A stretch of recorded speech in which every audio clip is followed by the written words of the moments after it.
this wonderful town?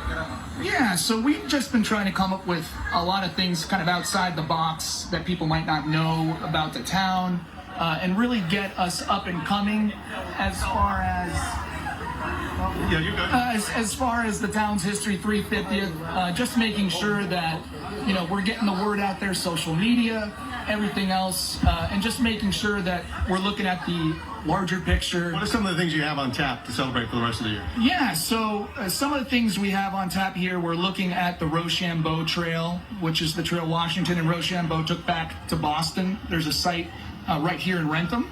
So we're really trying to preserve that and get that up and coming. Also, we have the time capsule that's coming up here shortly.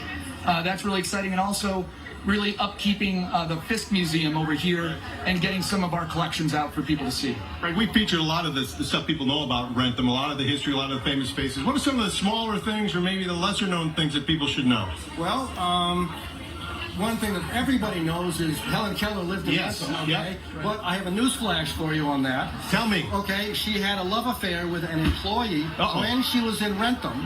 And So this is the stuff we need to hear. Yeah, no, seriously. The sordid underbelly of Helen Keller's stay here. She got caught filing a marriage certificate in City Hall in Boston by a reporter, and he broke the story. So that was his big news flash of the lifetime.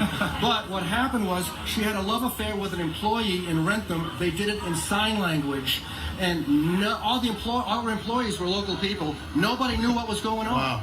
I've gotten a one sign language sort of from my wife, but it's not one we'll share on the air.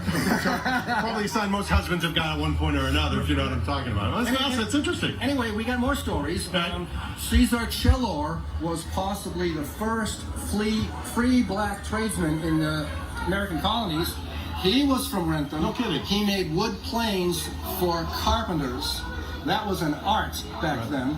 Right. And the planes that he and his, compatriots made are worth some decent money today. He lived in Wrentham, and we built the Wrentham Premium Outlets Mall as a monument to his house. Fantastic. Because that's where his house was, right in the driveway. I'm sure you got many more stories. Unfortunately, we got to hold it right there. Yeah. We appreciate it, Greg. Thanks for coming out. Justin, thank you. And good luck with the rest of the year celebrating the 350th of Wrentham. Thank you for coming. All right, let's get it over to Lily. Gene, thanks so much. You know, Dance and Beyond is